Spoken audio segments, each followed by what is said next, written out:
Merci de choisir la Heure de Venise pour vous tenir informés. Mesdames et messieurs, bonjour, bienvenue dans cette édition du journal qui s'ouvre par les principaux titres. Les cimetières d'Ebola dans la commune de Kazamba, dans la ville de Kikwit, menacés par une tête d'érosion mettant en danger la vie des habitants de la région, mais aussi compromet la dignité des personnes enterrées en ces lieux de repos éternel. L'honorable Ejidou Wende a remis à titre symbolique un lot important de matériel informatique au comité de gestion de l'Institut supérieur des commerces IEC Kikwit. L'exclusivité de cette information dans cette édition du journal. Le colonel Guillaume Ndjike accuse les rebelles du M23 d'avoir pris le contrôle de Walikale dans le but d'exploiter les richesses minières dans la région, notamment les thym extraits par Alpha Mine Abizi. Selon lui, cette action s'inscrit dans une stratégie de guerre économique menée par les M23 au profit du Rwanda. Voilà tout pour ces sommaires. À présent, les détails. Bonjour, ouvrons cette édition du journal par cette actualité annoncée au sommaire. Le colonel Guillaume Ndjike accuse le rebelle du M23 d'avoir pris le contrôle de Walikale dans le but d'exploiter les richesses minières dans la région, notamment les thym extraits par Alpha Mine Abizi. Selon lui, cette action s'inscrit dans une stratégie de guerre économique menée par les M23 au profit du Rwanda. Suivez. Vous voyez cette précipitation de l'ennemi vers Walikale, plus précisément à Alpha Mine et à Bissié. Cela prouve à suffisance que les minéraux de la République démocratique du Congo ont des rapports avec l'agression dont nous faisons l'objet aujourd'hui de la part du Rwanda et de ses multiples alliés. Et donc, à notre population, Son Excellence, Monsieur le gouverneur de province, le général-major Eva Somo, demande de rester soudé, d'avoir confiance en son armée et dans les Ouazalènes et de couper tout ravitaillement de l'ennemi en luttant contre le trafic illicite des minéraux de la République démocratique du Congo. Le cimetière d'Ebola dans la ville de Kikwit, précisément dans la commune de Kazamba, est menacé par une tête d'érosion menant en danger la vie des habitants de la région, mais aussi compromet la dignité des personnes enterrées en ces lieux de repos éternel. Face à cette situation, Madame Sylvie Moukoua, bourgmestre de la commune de Kazamba, appelle à une action anti-érosive urgente pour éviter le pire. Suivez. Situé dans la commune de Kazamba, Kikwitville, dans la province du Kwilu, le cimetière d'Ebola est menacé par une tête d'érosion, mettant en péril la vie des paisibles citoyens de la région. Face à cette grave situation, Madame Sylvie Moukoua, bourgmestre de la dite commune, a lancé un cri d'alarme aux autorités locales, urbaines, provinciales et nationales, afin de trouver une solution palliative et sauver des vies.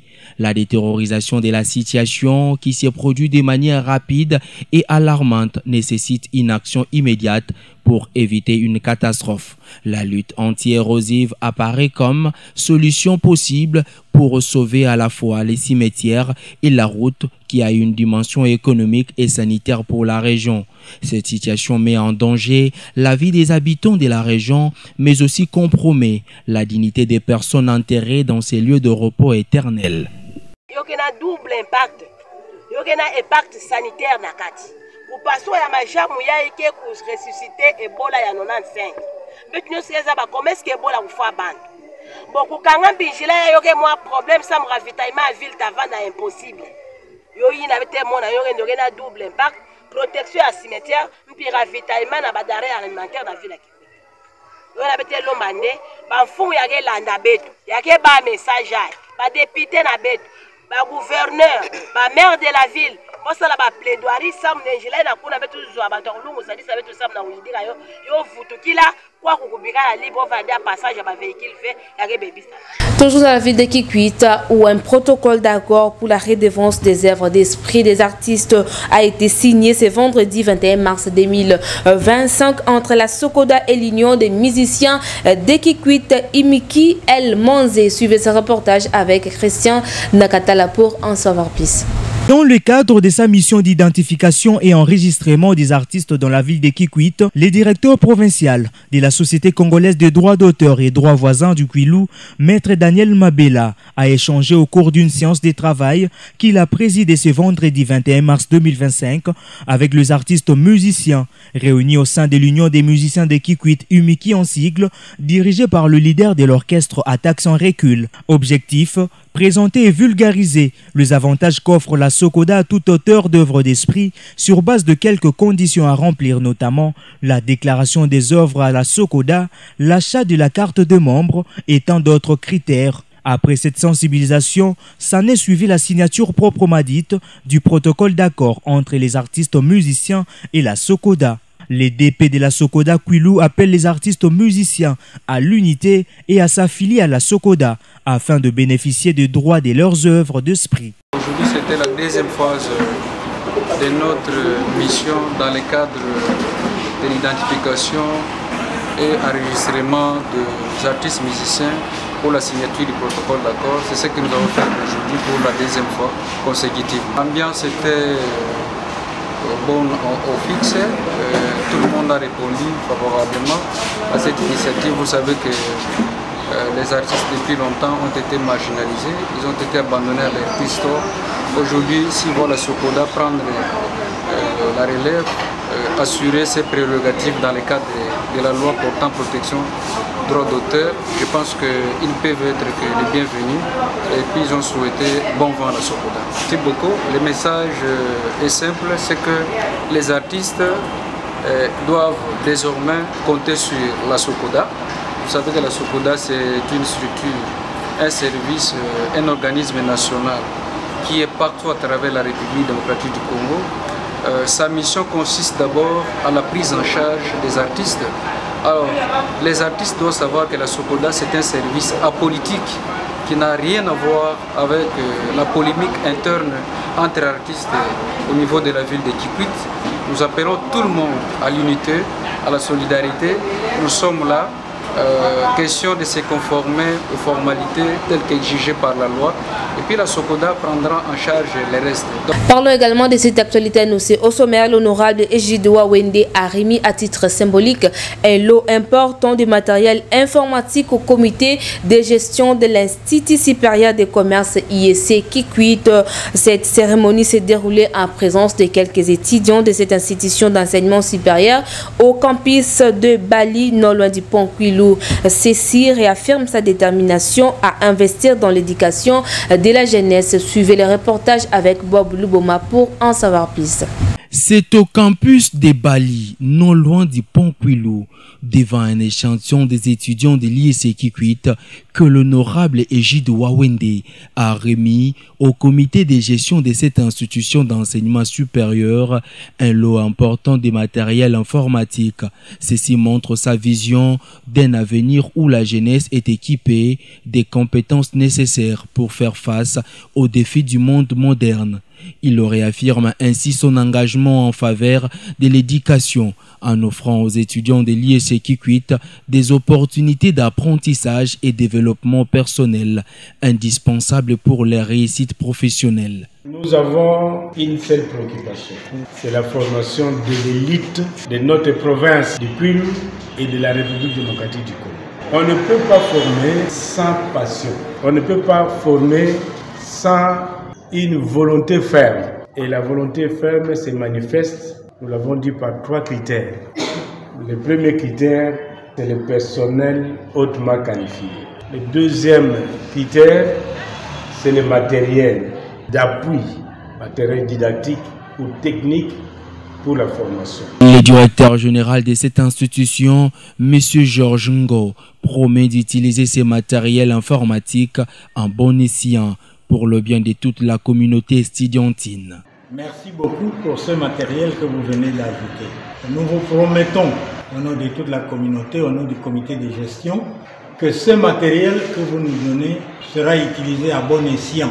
Nous allons y veiller et nous allons tenir à ce que ce matériel soit bien entretenu pour le bien de nos étudiants. Très satisfaits, les étudiants ont tour à tour remercié l'honorable Égide Wawende, promoteur de l'Institut supérieur des commerces de Kikwit, pour ses gestes de générosité. Merci beaucoup pour vos matériels. Nous serons toujours reconnaissants à votre égard. Que le Tout-Puissant vous accorde sa vie, sa sagesse, son intelligence et autres. Merci beaucoup. Monsieur le promoteur, nous vous disons un grand merci pour les soucis de la communauté de Kikwit, pour cette formation, parce que nous avons plusieurs instituts ici qui n'ont pas de bons matériels. Malgré nous sommes encore en chantier, mais nous étudions dans de bonnes conditions. Et que ce laboratoire nous aide aussi pour des recherches, pour les savoir plus de notre vie. Rendons-nous à présent à la mission Sacré-Cœur, précisément à l'Institut Ndobo, où les préparatifs de la fête de Saint-Joseph, patron de Frère Joséphistes de Kinzambi, évoluent dans la quête de la pluie totale. Cette fête, qui a été prévue le 19 mars 2025, sera célébrée du 28 au 29 mars 2025, a confirmé le frère Léon Moukwa, préfet des études de cet établissement scolaire, ce vendredi au micro de Christian Nakatala. Le 19 mars, nous l'avons reporté. Pour la simple raison, nous sommes dans le deuxième calendrier modifié. Nous n'allions pas la fêter le même jour, tandis que nous sommes en plein examen. C'est pourquoi nous avons préféré, de commun accord avec le corps professoral et les élèves, de fêter cela le 29. Alors, il y a quelques activités qui sont retenues. Nous n'avons pas voulu tout prendre, mais nous allons à l'essentiel, ce qui peut aussi attirer facilement la jeunesse et le monde. Et dans ce qui peut attirer, nous allons aussi apporter une innovation qui pourrait être une première. Je commence d'abord par ce qui est de la tradition. Vous savez, à Ndobo, il y a le théâtre qu'on appelle le théâtre du Petit Nègre. Et c'est parti à Kikwit, jusqu'à aller à Kinshasa. Alors, les jeunes veulent faire revivre leur théâtre du Petit Nègre. Donc la première activité, ça sera une conférence qui sera couplée avec une pièce de théâtre. Alors, à l'occasion, j'ai imaginé, c'est ça la nouveauté, qu'au sein du collège, nous pouvons faire ou créer une radio propre aux élèves. Et j'ai appelé les enfants, j'ai pris une classe, c'est la 3e littéraire. Trouvez-moi une dénomination pour la radio que nous allons mettre ici, même si nous n'avons pas. Ils ont préféré prendre la radio télé, la voix de l'Indobo. C'est cette radio qui va émettre le 28, le 29, pour dire aux gens ce qu'il y a comme activité au sein de notre école. Le théâtre, il présente ça déjà bien, la préparation va bon train. Côté mise en scène par rapport à la radio aussi, la répétition est là. Je pense que je ferai appel à un des génies pour qu'il vienne aussi porter sa marque pour que l'événement puisse bien réussir. Voilà en symbiose ce que je peux vous dire. Les ambassadeurs du pays membres de la francophonie en République démocratique du Congo réaffirment leur attachement à l'indépendance et l'intégrité territoriale de la République démocratique du Congo face aux agressions qu'elle subit de la part du Rwanda. Ils l'ont fait savoir dans une déclaration rendue publique jeudi mars 2025 à l'occasion de la journée de la francophonie. Suivez ici l'extrait de leur déclaration dans cette édition du journal. Déclaration du groupe des ambassadeurs francophones, GAF en sigle en RDC. Nous, membres du groupe des ambassadeurs francophones en RDC, réunis en ce jeudi 20 mars 2025, journée internationale de la francophonie, représentant des pays aux cultures et histoires variées.